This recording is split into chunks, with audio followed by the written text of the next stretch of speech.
معزز سامعین اکرام، السلام علیکم ورحمۃ اللہ وبرکاتہ۔ حضرات، آج ہم جانیں گے سورہ یاسین شریف کی اور فضیلت و برکت، اور اس کی پڑھنے کی تاثیر، پڑھنے اور سننے کی تاثیر، کہ جو بندہ سورہ یاسین شریف پڑھتا ہے یا سنتا ہے تو اللہ تبارک و تعالی اس کی تمام مشکلوں کو آسان فرماتا ہے۔ پڑھنے والے اور سننے والے کو اللہ تبارک و تعالی ہر حرف کے بدلے میں اللہ تعالی اس کو 10 نیکیاں عطا فرماتا ہے۔ اور یہ قرآن عظیم سورہ یاسین شریف، جس کو قرآن عظیم کا دل کہا گیا ہے، یہ بہت ہی پڑھنے اور سننے سے اس کے بہت مفید فائدے ہیں۔ سب سے پہلے ایک فائدہ میں آپ کو یہ بتاؤں کہ اللہ تبارک و تعالی نے قرآن عظیم کو ایسی کتاب بنایا ہے کہ جس کے پڑھنے، سننے، دیکھنے، چھونے سے سب کو ثواب ملتا ہے۔ اگر کوئی بندہ پڑھتا ہے تب اس کو بھی ثواب ملتا ہے، دیکھنے والے کو بھی ثواب ملتا ہے، سننے والے کو بھی ثواب ملتا ہے، چھونے والے کو بھی ثواب ملتا ہے۔ اور اگر آپ چاہتے ہیں کہ میرے کاروبار میں برکت ہو، دکان و مکان میں برکت ہو، خیر و برکت ہو، تمام میرے کاروبار چمک اٹھیں، دکان میں گراہک نہیں آتے، یا کوئی کام رکاوٹیں، کسی کام میں رکاوٹ ہوتی ہے، آپ کے ذہن میں کوئی دقت ہے، آپ کو ذہن آپ کا جو ہے قوی نہیں ہے، تو ذہن کو قوی کرنے کے لیے، دولت مند ہونے کے لیے، گھر کاروبار برکت و ترقی کے لیے بہت ہی مفید ہے یہ سورہ یاسین شریف۔ صبح صبح کو سنیں اور سننے کے بعد میں دعا بھی کیا کریں، اپنے دل میں اگر پڑھ سکتے ہیں تو پڑھا کریں، نہیں تو سن کر اس کے پیچھے پیچھے پڑھا کریں۔ ایک سورہ یاسین شریف کی فضیلت و برکت یہ بھی ہے کہ جو بندہ سورہ یاسین شریف کو جس مقصد سے پڑھتا ہے یا سنتا ہے تو اللہ تبارک و تعالی اس کے جائز مقصد میں اللہ کامیابی، کامرانی عطا فرماتا ہے۔ اور کوئی بندہ اگر پورے دن میں سن کر سوئے، اپنے دن کی شروعات کرے، تو اللہ اس کے جائز کام میں فتح فرما دیتا ہے۔ اور اگر کوئی بندہ بے اولاد ہے، اپنی اولاد کے لیے پڑھے تو اور اس کو پانی پر دم کر کے پیے تو اللہ تعالیٰ اس کو صاحب اولاد بنا دیتا ہے۔ اور کوئی بندہ اگر پورے دن میں شام کو ایک مرتبہ اگر سورہ یاسین شریف پڑھتا ہے یا سنتا ہے تو اللہ تعالیٰ اس کے پورے دن کے گناہ کو معاف عطا فرما دیتا ہے اس کی برکت سے، اور اس کا ڈھیروں ثواب عطا فرماتا ہے۔ آئیے حضرات، اس سورہ یاسین شریف کو پڑھنے سے پہلے 2 ہدایتیں اور سماعت کر لیں کہ سب سے پہلے قرآن عظیم کو جب آپ پڑھیں یا سنا کریں تو ایسی شانت جگہ پر سنا کریں کہ جہاں پر شور و غل نہ ہو۔ اگر آپ اس کو سنتے ہیں تو اگر شور و غل کی جگہ آپ کا دکان ہے ایسا، تو آپ اپنے کانوں میں ایئر فون لگا لیں، فون کو ایک سائڈ میں رکھ لیں اور سورہ یاسین شریف سنیں۔ چلیے آئیے حضرات سنتے ہیں۔ اعوذ باللہ من الشیطان الرجیم، بسم اللہ الرحمن الرحیم، یاسین والقرآن الحکیم انک لمن المرسلین علی صراط مستقیم تنزیل العزیز الرحیم لتنذر قوما ما انذر آباؤهم فهم غافلون لقد حق القول على أكثرهم فهم لا يؤمنون إنا جعلنا في أعناقهم أغلالا فهي إلى الأذقان فهم مقمحون وجعلنا من بين أيديهم سدا ومن خلفهم سدا فأغشيناهم فهم لا يبصرون وسواء عليهم أأنذرتهم أم لم تنذرهم لا يؤمنون إنما تنذر من اتبع الذكر وخشي الرحمن بالغيب فبشره بمغفرة وأجر كريم إنا نحن نحيي الموتى ونكتب ما قدموا وآثارهم وكل شيء أحصيناه في إمام مبين واضرب لهم مثلا أصحاب القرية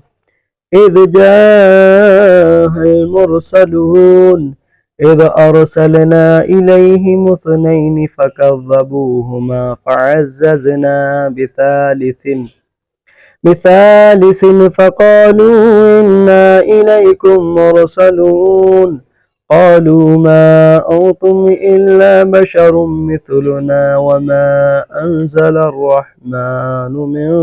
شيء إن أنتم إلا تكذبون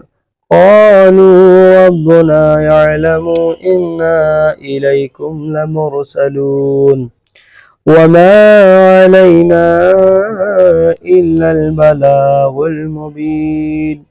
قالوا إنا تطيرنا بكم لئن لم تنتهوا لنرجمنكم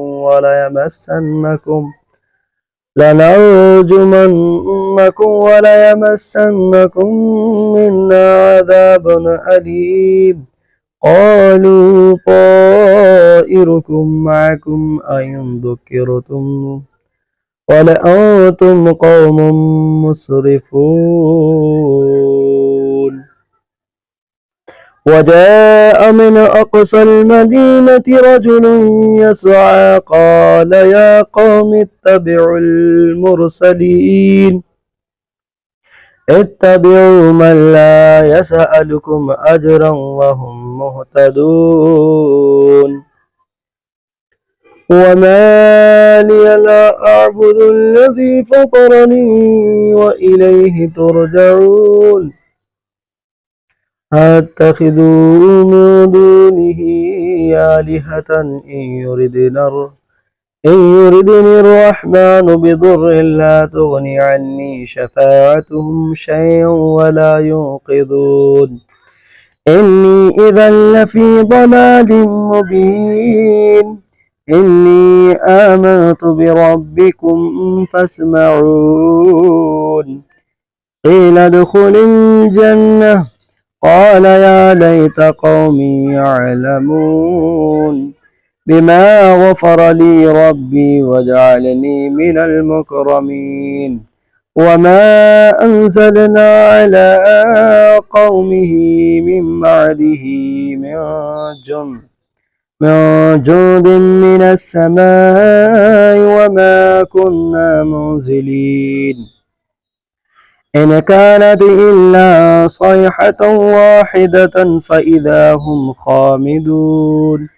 يا حسرة على العباد ما يأتيهم من رسول إلا كانوا به يستهزئون ألم يروا كم أهلكنا قبلهم من القرون أنهم إليهم لا يرجعون وإن كل لما جميع لدينا محضرون وآية لهم الأرض الميتة أحييناها وأخرجنا منها حبا فمنه يأكلون وجعلنا فيها جنات من نخيل وأعناب وفجرنا فيها من العيون ليأكلوا من ثمره وما عملته أيديهم أفلا يشكرون سبحان الذي خلق الأزواج كلها مما تنبت الأرض ومن أنفسهم ومما لا يعلمون وآية لهم الليل نسلخ منه النهار فإذا هم مظلمون والشمس تجري لمستقر لها ذلك تقدير العزيز العليم والقمر قدرناه منازل حتى عاد كالعرجون القديم لا الشمس ينبغي لها أن تدرك القمر ولا الليل سابق النهار وكل في فلك يسبحون وآية لهم أنا حملنا ذريتهم في الفلك المشحون وخلقنا لهم من مثله ما يركبون وإن نشأ نغرقهم فلا صريخ لهم ولا هم ينقذون إلا رحمة منا ومتاعا إلى حين وإذا قيل لهم اتقوا ما بين أيديكم وما خلفكم لعلكم ترحمون وما تأتيهم من آية ربهم إلا كانوا عنها معرضين وإذا قيل لهم انفقوا مما رزقكم الله قال الذين كفروا للذين آمنوا ونطعم من لو يشاء الله أطعمه إن أنتم إلا في ضلال مبين ويقولون متى هذا الوعد إن كنتم صادقين ما ينظرون إلا صيحة واحدة تأخذهم وهم يخصمون فلا يستطيعون توصية ولا إلى أهلهم يرجعون ونفخ في الصور فإذا هم من الأجداث إلى ربهم ينسلون قالوا يا ويلنا من بعثنا من مرقدنا هذا ما بعد الرحمن وصدق المرسلون إن كانت إلا صيحة واحدة فإذا هم جميع لدينا محضرون فاليوم لا تظلم نفس شيئا ولا تجزون إلا ما كنتم تعملون إن أصحاب الجنة اليوم في شغل فاكهون هم وأزواجهم في ظلال على الأرائك متكئون لهم فيها فاكهة ولهم ما يدعون سلام قولا من رب رحيم وامتازوا اليوم أيها المجرمون ألم أعهد إليكم يا بني آدم ألا تعبدوا الشيطان إنه لكم عدو مبين وأن اعبدون هذا صراط مستقيم ولقد أضل منكم جبلا كثيرا أفلم تكونوا تعقلون هذه جهنم التي كنتم توعدون اصلوها اليوم بما كنتم تكفرون اليوم نختم على أفواههم وتكلمنا أيديهم وتشهد أرجلهم بما كانوا يكسبون ولو نشاء لطمسنا على أعينهم فاستبقوا الصراط فأنى يبصرون ولو نشاء لمسخناهم على مكانتهم فما استطاعوا مضيا ولا يرجعون ومن نعمره ننكسه في الخلق أفلا يعقلون وما علمناه الشعر وما ينبغي له إن هو إلا ذكر وقرآن مبين لينذر من كان حيا ويحق القول على الكافرين أولم يروا أنا خلقنا لهم مما عملت أيدينا أنعاما فهم لها مالكون وذللناها لهم فمنها ركوبهم ومنها يأكلون ولهم فيها منافع ومشارب أفلا يشكرون واتخذوا من دون الله آلهة لعلهم ينصرون لا يستطيعون نصرهم وهم لهم جند محضرون فلا يحزنك قولهم إنا نعلم ما يسرون وما يعلنون أولم ير الإنسان أنا خلقناه من نطفة فإذا هو خصيم مبين وضرب لنا مثلا ونسي خلقه قال من يحيي العظام وهي رميم قل يحيي الذي ينشأها أول مرة وهو بكل خلق عليم الذي جعل لكم من الشجر الأخضر نارا فإذا أنتم منه توقدون أوليس الذي خلق السماوات والأرض بقادر على أن يخلق مثلهم بلى وهو الخلاق العليم إنما أمره إذا أراد شيئا أن يقول له كن فيكون فسبحان الذي بيده ملكوت كل شيء وإلیہ ترجعون۔ حضرات آپ نے اب سورہ یاسین شریف ملاحظہ فرمائی۔ اب اس کے بعد میں آپ دعا کر لیجئے اپنے حق میں اللہ تبارک و تعالی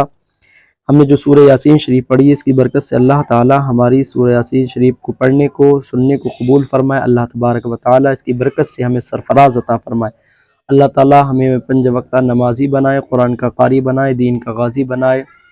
اور اپنے ماں باپ کا خدمت کرنے والا خدمت گزار بنائے۔ اللہ تعالیٰ اس کی برکت سے دکان و مکان میں ہمارے خیر و برکت کے نزول فرمائے۔ اللہ تعالیٰ بے برکتی سے دور فرمائے۔ کاروبار میں، رزق میں، کمائیوں میں، گھر میں، کھیت میں، کھلیان میں، سب میں اللہ برکتیں نازل فرمائے۔ اللہ تعالیٰ بلاؤں بباؤں سے حفاظت فرمائے۔ اللہ تعالیٰ ہر حادثات سے مسلمانوں کی حفاظت فرمائے۔ عالم اسلام کے مسلمانوں کی حفاظت فرمائے۔ اللہ تبارک و تعالیٰ اس ملک میں رہنے والوں کو